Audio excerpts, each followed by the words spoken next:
Hi ಎಲ್ರಿಗೂ ನಮಸ್ಕಾರ. Welcome to our Vidhwani YouTube channel. So ಇವತ್ತಿನ ಒಂದು ವಿಶೇಷವಾದ ಒಂದು ವಿಡಿಯೋ ಏನಪ್ಪಾ ಅಂದ್ರೆ, ನಾವು ಇವತ್ತು ಉಡುಪಿಗೆ ಹೋಗ್ತಾ ಇದ್ವಿ. ಉಡುಪಿಗೆ ಯಾಕಂದ್ರೆ ಅಲ್ಲಿ ಸ್ವರ್ಣವಲ್ಲಿನ ಏನದು ನದಿ ಹೆಸರು, ಸ್ವರ್ಣವಲ್ಲಿ ಅಂತ ನದಿ ಇದೆ. ಆ ನದಿ ಸ್ನಾನಕ್ಕಂತ ಹೋಗ್ತಾ ಇದ್ವಿ. ಬಟ್ ಇವಾಗ ಒಂದು ದೊಡ್ಡದೊಂದು ತೊಂದರೆ ಆಗ್ಬಿಟ್ಟಿದೆ. ಏನಪ್ಪಾ ಅಂತಂದ್ರೆ ನೋಡಿ, ಒಂದು ಈ ರೋಡಲ್ಲಿ ನಡ್ಕೊಂಡು ಹೋಗ್ತಾ ಇದೀವಿ ಹೊಸನಿಧಿ ಯೂಟ್ಯೂಬ್ ಚಾನಲ್ ಅವ್ರ ಜೊತೆ. ಯಾಕಪ್ಪ ಅಂತಂದ್ರೆ ನಮ್ದು ಕಾರಲ್ಲಿ ಪೆಟ್ರೋಲ್ ಖಾಲಿ ಆಗೋಗ್ಬಿಡ್ತು. ಸೊ ಇಲ್ಲಿ ಬಂದು ನೋಡಿದ್ರೆ ಎಲ್ಲೂ ಪೆಟ್ರೋಲ್ ಸಿಗ್ತಾ ಇಲ್ಲ. ಸೊ ಅದಕ್ಕೆ ಇವಾಗ ನೋಡ್ಬೇಕು ಫ್ರೆಂಡ್, CNG ಗಾಡಿ ಫಸ್ಟ್ ಟೈಮ್ ತಗೊಂಡ್ ಬಂದಿದ್ದು. ಅದು CNG ಗಾಡಿ ತಗೊಂಡ್ಬಂದ್ಬಿಟ್ಟಿದೀವಿ. ಅದು CNG ಹಾಕ್ಸಿದೀವಿ ಫುಲ್ಲು, ಬಟ್ ಪೆಟ್ರೋಲ್ ಇಲ್ಲದೆ ಅದು ಆನ್ ಆಗಲ್ವಂತೆ. ನಮ್ಗೆ ಅದ್ರ ಬಗ್ಗೆ ಐಡಿಯಾ ಇಲ್ಲ. ಬಟ್ ಇವಾಗ ನಡು ರೋಡಲ್ಲಿ ನಿಂತ್ಕೊಂಡಿದೀವಿ.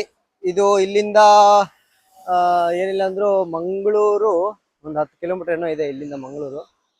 ಸೊ ಪೆಟ್ರೋಲ್ ಬಂಕ್ ಏನಪ್ಪಾ ಅಂತಂದ್ರೆ 5 ಗಂಟೆಗೆ ಓಪನ್ ಮಾಡ್ತಾರಂತೆ. ಇವಾಗ ಬಂದ್ಬಿಟ್ಟು ಟೈಮು ಕರೆಕ್ಟಾಗಿ ಎಷ್ಟಾಗಿದೆ, 4:59. ಅಂದ್ರೆ 5 ಗಂಟೆ ಆಗಿದೆ. ಇದು 6 ಗಂಟೆ ಏನೋ ಓಪನ್ ಅಂತೆ. ನೋಡ್ಬೇಕು ಏನಾಗುತ್ತೆ ಗೊತ್ತಿಲ್ಲ. ಸೊ ನಾವೆಲ್ಲಾನು ಯೂಟ್ಯೂಬ್ ಈ ಒಂದು ವ್ಲಾಗಲ್ಲಿ ತೋರಿಸ್ತೀನಿ, ಫಾಲೋ ಮಾಡಿ. ಇವಾಗ ಪ್ರೆಸೆಂಟ್ ಎಲ್ಲಿದ್ದೀವಿ ಅಂತಂದ್ರೆ, ಇದು ಸಹ್ಯಾದ್ರಿ ಕಾಲೇಜು. ಈ ಒಂದು ಸಹ್ಯಾದ್ರಿ ಕಾಲೇಜ್ ಅಪೋಸಿಟ್ ಒಂದು HP ಪೆಟ್ರೋಲ್ ಬಂಪ್ ಇದೆ. ಆ ಒಂದು ಪೆಟ್ರೋಲ್ ಬಂಪಲ್ಲಿ ಕಾರನ್ನ ಹಾಕ್ಬಿಟ್ಟು ನಿಂತಿದ್ದೀವಿ. 6 ಗಂಟೆಗೆ ಬರ್ತಾರಂತೆ, ಗೊತ್ತಿಲ್ಲ, ನೋಡೋಣ. ಅವ್ರು ಬಂದ್ಮೇಲೆ ಪೆಟ್ರೋಲ್ ಹಾಕ್ಸ್ಕೊಂಡು ಮತ್ತೆ ನಾವು ಉಡುಪಿ ಕಡೆ ಹೊರಡಬೇಕು. ಸೊ ಈ ಸಹ್ಯಾದ್ರಿ ಕಾಲೇಜಲ್ಲಿ ಯಾರಾದರೂ ಓದ್ತಾ ಇದ್ರೆ, ಏನಾದರೂ ಇಲ್ಲಿ ಸುತ್ತಮುತ್ತ ಮಂಗಳೂರು ಯಾರಾದರೂ ಇದ್ರೆ ಕಮೆಂಟ್ ಹಾಕಿ. ನಿಮ್ಮ ಕಾಲೇಜ್ ಮುಂದೆನೇ ನಿಂತ್ಕೊಂಡಿದ್ದೀನಿ. ನೋಡೋಣ. ಅವ್ರು ಬಂದಮೇಲೆ ಪೆಟ್ರೋಲ್ ಹಾಕಿಸ್ಕೊಂಡು ಉಡುಪಿಗೆ ಹೋಗ್ಬೇಕು. ಇಲ್ಲಿಂದ ಉಡುಪಿ ಕರೆಕ್ಟಾಗಿ ಒಂದು 60 ಕಿಲೋಮೀಟರ್ ಇದೆ.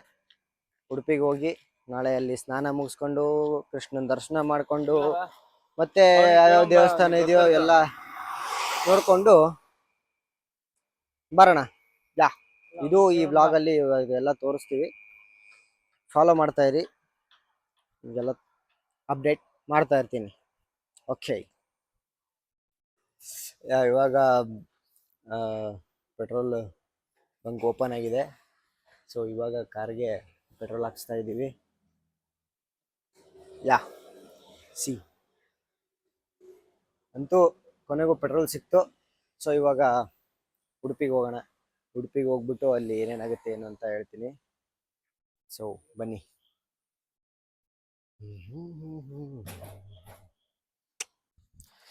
ಇವಾಗ ಸುವರ್ಣಮುಖಿ ನದಿ ದಡದಲ್ಲಿ ಬಂದಿದ್ದೀವಿ. ಸೊ ಇಲ್ಲಿ ನೋಡ್ತಾ ಇದ್ದೀರಲ್ಲ, ಇದೆ ಸುವರ್ಣಮುಖಿ ನದಿ. ಅಲ್ಲಿ ಬ್ರಿಡ್ಜು, ಇಲ್ಲಿ ಇಷ್ಟು ನದಿ ಇದೆ.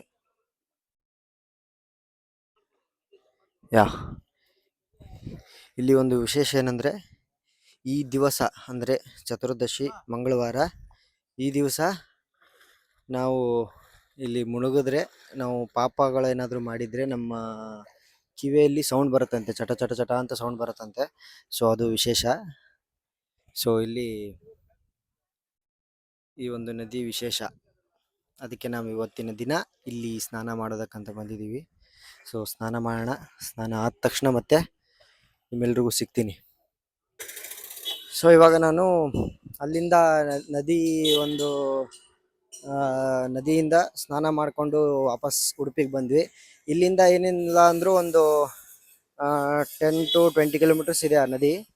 ಅಲ್ಲಿಂದ ಸ್ನಾನ ಮಾಡಿಕೊಂಡು ಹಾಗೆ ಒದ್ದೆ ಬಟ್ಟೆಯಲ್ಲೇ ನಾವು ವಾಪಸ್ ಉಡುಪಿಗೆ ಬಂದ್ವಿ. ಸೊ ಅದಕ್ಕೆ ವಿಡಿಯೋ ಮಾಡೋಕ್ಕಾಗಿಲ್ಲ. ಆಮೇಲೆ ಮಳೆ ಕೂಡ ಬರ್ತಾ ಇತ್ತು. ಸೊ ಇವಾಗ ಉಡುಪಿಗೆ ಬಂದ್ಬಿಟ್ಟು ನಾವು ಇಲ್ಲಿ ದರ್ಶನ ಮಾಡ್ಕೊಂಡಿದ್ದೀವಿ. ಒಳಗಡೆ ಫೋನು ಬಿಡಲ್ಲ, ಸೊ ಅದಕ್ಕೆ ತೊಗೊಂಡೋಗಲಿಲ್ಲ. ಇಲ್ಲಿ ಇನ್ನೊಂದು ವಿಶೇಷತೆ ಹೇಳೋದು ಅಂತ ಅಂದರೆ, ನಿಮಗೆ ಗೊತ್ತಿರುತ್ತೋ ಗೊತ್ತಿಲ್ವೋ ಗೊತ್ತಿಲ್ಲ, ಇಲ್ಲಿ ಅಷ್ಟಮಠಗಳನ್ನು ಸ್ಥಾಪನೆ ಮಾಡಿದ್ದಾರೆ. ಎಲ್ಲ ಮಠಗಳನ್ನು ಕೂಡ ನೀವು ಇಲ್ಲಿ ನೋಡ್ಬೋದು. ಅಲ್ಲಿ ನೋಡಿ, ಪೇಜಾವರ ಅಧೋಕ್ಷಜ ಮಠ, ಆಮೇಲೆ ಕಾಣಿಯೂರು ಮಠ, ಕುತ್ತಿಗೆ ಮಠ, ಉತ್ತರಾದಿ ಮಠ, ಹದಮಾರು ಮಠ, ಹೀಗೆ ಅಷ್ಟಮಠಗಳನ್ನು ಇಲ್ಲಿ ಸ್ಥಾಪನೆ ಮಾಡಿದ್ದಾರೆ ಮಧ್ವಾಚಾರ್ಯರು. ಸೊ ಅದು ನಿಮ್ಗೆ ಇಲ್ಲಿ ನೋಡಕ್ ಸಿಗತ್ತೆ. ಆಮೇಲೆ ನಿಮಗೆ ಇದನ್ನೆಲ್ಲ ಏನಂತ ಕರೀತಾರೆ ಅಂದ್ರೆ ರಥಬೀದಿ ಅಂತ ಕರೀತಾರೆ. ಈ ರಥಬೀದಿಯಲ್ಲಿ ಏನಂತಂದ್ರೆ ನಿಮಗೆ ಕೃಷ್ಣನ ಮೆರವಣಿಗೆ ಸಂಜೆ ಟೈಮಲ್ಲಿ, ಕಾರ್ತಿಕ ಮಾಸದಲ್ಲಿ ಆ ಟೈಮಲ್ಲೆಲ್ಲ ಸಿಕ್ಕಾಪಟ್ಟೆ ಸಂಜೆ ಟೈಮಲ್ಲಿ ನಿಮ್ಗೆ ನೋಡೋಕ್ಕೆ ತುಂಬ ಚೆನ್ನಾಗಿರುತ್ತೆ. ಇಲ್ಲಿ ನಿಮಗೆ ರಥೋತ್ಸವ ಆಗುತ್ತೆ, ನೋಡೋಕ್ಕೆ ತುಂಬ ಚೆನ್ನಾಗಿರುತ್ತೆ. ಯಾರಾದರೂ ಬರ್ತಾ ಇದ್ರೆ ಬಂದು ನೋಡಿ. ಉಡುಪಿ ನೋಡಿರ್ತೀರ ಆಲ್ಮೋಸ್ಟ್ ಎಲ್ಲರೂ. ಸೊ ಇದನ್ನ ರಜತ ಪೀಠಪುರ ಅಂತ ಕರೀತಾರೆ. ಯಾಕಂತಂದ್ರೆ ಗೊತ್ತಿರೋ ಹಂಗೆ ನಿಮಗೆ ಉಡುಪಿ ಒಂದು ಸುಂದರವಾದಂತಹ ಒಂದು ಕ್ಷೇತ್ರ. ನೋಡೋಕ್ಕೆ ನಿಮಗೆ ಒಂದೆರಡು ಕಣ್ಣು ಸಾಲದು. ಸೊ ಯಾರಾದರೂ ಬರೋ ಯೋಚನೆಯಲ್ಲಿದ್ದರೆ ಬನ್ನಿ, ಉಡುಪಿ ಕ್ಷೇತ್ರ ದರ್ಶನ ಮಾಡ್ಕೊಳ್ಳಿ. ಆಮೇಲೆ ನಿಮ್ಗೆ ಇವಾಗ ಇನ್ನೊಂದೆರಡು ವಿಶೇಷವಾಗಿ ಮಧ್ವಾಚಾರ್ಯದ ಒಂದೆರಡು ಸ್ಟೋರಿನ ತಿಳಿಸ್ತೀನಿ. ಅದನ್ನ ಏನು ಅಂತ ತಿಳ್ಕೊಳ್ಳೋಣ ಬನ್ನಿ. ಇವಾಗ ನಾವು ಉಡುಪಿ ಮಠದ ಮುಂದೆಗಡೆ ಇದ್ದೀವಿ. ಇಲ್ಲಿ ಒಳಗಡೆ ಫೋನ್ ಅಲಾವ್ ಇಲ್ಲ. ಸೊ ಅದಕ್ಕೋಸ್ಕರ ಇಲ್ಲಿ ಮಠದ ರಥಬೀದಿಯಲ್ಲಿ ಇದ್ದೀವಿ. ಇಲ್ಲಿ ಇದೇನಪ್ಪ ಅಂತಂದ್ರೆ ಒಂದು ಸ್ಟೋರಿ ಇದೆ. ಆ ಸ್ಟೋರಿ ಏನಪ್ಪಾ ಅಂತ ನಿಮ್ಗೆ ಒಬ್ರು ತಿಳಿಸ್ಕೊಡ್ತಾರೆ.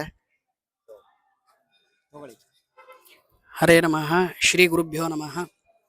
ಇವತ್ತು ವಿಶೇಷವಾಗಿ ನಾವು ರಜತಪೀಠಪುರ ಅಂದರೆ ಉಡುಪಿ ಕ್ಷೇತ್ರದಲ್ಲಿ ಇದ್ದೀವಿ. ಈ ಹಿಂದೆ ಕಾಣಿಸುತ್ತಿರುವಂತಹ ದೇವಸ್ಥಾನ ಯಾವುದು ಅಂತಂದರೆ ಅನಂತೇಶ್ವರ ಸ್ವಾಮಿ, ಅಂದರೆ ಶ್ರೀಮದಾಚಾರ್ಯರ ಕುಲದೇವರಾದಂತಹ ಅನಂತೇಶ್ವರ ಸ್ವಾಮಿ. ಶ್ರೀಮದಾಚಾರ್ಯರು ಹುಟ್ಟುವುದಕ್ಕೆ ಒಂದು ಕಾರಣವಿದೆ. ಏನಂತಂದರೆ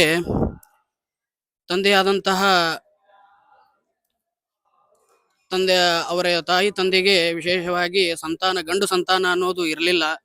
ಹೀಗಾಗಿ ಪಾಪ ಅವರು 12 ವರ್ಷಗಳ ಕಾಲ ನಿರಂತರವಾಗಿ ವ್ರತ, ತಪಸ್ಸು, ಆಚರಣೆ, ಈ ರೀತಿಯಾಗಿ ಅನೇಕ ವಿಧವಾದಂತಹ ವ್ರತಗಳಿಂದ ಈ ಅನಂತೇಶ್ವರ ಸ್ವಾಮಿಯ ಒಂದು ಸೇವೆಯನ್ನು ಮಾಡಿದ್ದಕ್ಕೆ ವಿಶೇಷವಾಗಿ ಈ ಶ್ರೀಮದ್ ಆಚಾರ್ಯರು ಅವರಿಗೆ ಗಂಡು ಸಂತಾನ ರೂಪದಲ್ಲಿ ಜನಿಸಿ ಅವರಿಗೆ ಅನುಗ್ರಹ ಮಾಡಿರುವಂತಹ ಒಂದು ವಿಶೇಷತೆ. ಅದೇ ಆದಂತಹ ಶ್ರೀಮದ್ ಆಚಾರ್ಯರ ವಿಶೇಷವಾಗಿ ಮನೆ ದೇವರು ಅಂದರೆ ಕುಲದೇವರು, ಕುಲಸ್ವಾಮಿ ಅನಂತೇಶ್ವರ ಸ್ವಾಮಿ. ನಮಸ್ಕಾರ. ಕೇಳಿದ್ರಲ್ಲ, ಶ್ರೀಮದ್ ಆಚಾರ್ಯರ ಕುಲದೇವರು ಆಗಿರ್ತಕ್ಕಂತಹ ಅನಂತೇಶ್ವರ ಸ್ವಾಮಿ ಅವ್ರದ್ದೊಂದು ಚಿಕ್ಕದ ಸ್ಟೋರಿ ಕೇಳಿದ್ರಿ. ಇವಾಗ ಇನ್ನೊಂದು ನಿಮ್ಗೆ ಇಲ್ಲಿ ತೋರಿಸ್ತೀನಿ ನೋಡಿ. ಈ ಧ್ವಜಸ್ತಂಭ ಆಯ್ತಾ, ಈ ಧ್ವಜಸ್ತಂಭದ್ದು ಒಂದು ವಿಶೇಷವಾದಂತಹ ಒಂದು ಕತೆ ಇದೆ. ಈ ಕತೆ ಇಲ್ಲಿ ನಿಮ್ಗೊಬ್ರು ಹೇಳ್ತಾರೆ, ಬನ್ನಿ. ಹರಯೇ ನಮಃ. ಇವಾಗ ನಾವು ಅನಂತೇಶ್ವರ ದೇವಸ್ಥಾನದ ಹತ್ತಿರ ಇದ್ದೇವೆ. ಈ ಒಂದು ಕಂಬದ ಇತಿಹಾಸವೇನೆಂದರೆ ಎಲ್ಲರೂ ತಿಳಿಯಬೇಕು. ಈ ವಿಜಯದಶಮಿ ಸಂದರ್ಭ ಹಿಂದೆ ಆ ಕಾಲದಲ್ಲಿ ವಾಯುದೇವರ ಅವತಾರರಾದಂತಹ ಶ್ರೀಮದಾಚಾರ್ಯರ ಒಂದು ಅವತಾರವಾಗಬೇಕಾಗಿದೆ. ಆ ಕ್ಷಣದಲ್ಲಿ ಏನಾಗಿದೆ ಅಂತಂದರೆ ಒಬ್ಬ ಏಡಮೂಕ ಆ ಸಂದರ್ಭದಲ್ಲಿ ಬಂದು ಆ ಒಂದು ತುಟ್ಟ ತುಡಿಯಲ್ಲಿ ನಿಂತಿದ್ದಾನೆ. ನಿಂತು ಇನ್ನು ಕೆಲವೇ ದಿನಗಳಲ್ಲಿ ವಾಯುದೇವರ ಅವತಾರ ಭೂಮಿಯಲ್ಲಿ ಆಗುತ್ತದೆ ಅಂತ ಹೇಳಿ ದೈವವಾಣಿಯಂತೆ ಎಲ್ಲ ಜಗತ್ತಿಗೆ ಸಂದೇಶವನ್ನು ನೀಡಿದಂತಹ ಒಂದು ಮಹಾಕಂಬ ಅಲ್ಲಿ ನಾವು ನೋಡಬಹುದು. ಅಷ್ಟು ಪರಮ ಪವಿತ್ರವಾದಂತಹ ಒಂದು ಇತಿಹಾಸವನ್ನು ಪಡೆದಂತಹ ಕಂಬವನ್ನು ಇಂದಿಗೂ ಕೂಡ ನಾವು ಈ ಒಂದು ಅನಂತೇಶ್ವರ ದೇವಸ್ಥಾನದ ಎದುರಿಗೆ ಉಡುಪಿಯ ಕ್ಷೇತ್ರದಲ್ಲಿ ಕಂಡು ಪಾವನರಾಗಬಹುದು ಅಂತ ತಿಳಿಯಬಹುದು. ಕೇಳಿದ್ರಲ್ಲ, ಇವಾಗ ಈ ಒಂದು ಉಡುಪಿ ಕ್ಷೇತ್ರದ ಈ ಒಂದು ಕತೆ ಮಧ್ವಾಚಾರ್ಯರಿಗೆ ಸಂಬಂಧಪಟ್ಟಿರ್ತಕ್ಕಂಥದ್ದು. ಆ ಗರುಡಗಂಬ ಏನು ಕಾಣಿಸ್ತಾ ಇದೆಯಲ್ಲ, ಅದ್ರ ಸ್ಟೋರಿನೂ ಕೇಳಿದ್ರಿ, ಅನಂತೇಶ್ವರನ ಒಂದು ಸ್ಟೋರಿನೂ ಕೇಳಿದ್ರಿ. ಸೊ ಈ ಥರದ್ದು ಉಡುಪಿಯಲ್ಲಿ ಚೆನ್ನಾಗಿದೆ. ಆಮೇಲೆ ನಾವು ನೆಕ್ಸ್ಟ್ ಇವಾಗ ಇಲ್ಲಿಂದ ಒಂದು ಕುಕ್ಕೆ ಸುಬ್ರಹ್ಮಣ್ಯ ಇಲ್ಲ ಧರ್ಮಸ್ಥಳಕ್ಕೆ ಹೋಗ್ತೀವಿ. ಇಲ್ಲ ಅದಾಗಿಲ್ಲ ಅಂತಂದರೆ ಮಂಗಳೂರು ಕದ್ರಿ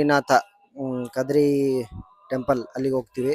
ಆಮೇಲೆ ಮಂಗಳಾದೇವಿ ಅಲ್ಲೇ ಇರೋದು ಮಂಗಳೂರಲ್ಲಿ, ಅಲ್ಲಿಗೆ ಹೋಗ್ತೀವಿ. ಸೊ ಅಲ್ಲಿಯ ವಿಡಿಯೋಗಳನ್ನು ಕೂಡ ನಿಮಗೆ ನಾನು ಈ ಕ್ಲಿಪ್ಪಲ್ಲಿ ಹಾಕ್ತೀನಿ. ಸೊ ಎಲ್ಲರೂ ವೆಯ್ಟ್ ಮಾಡಿ.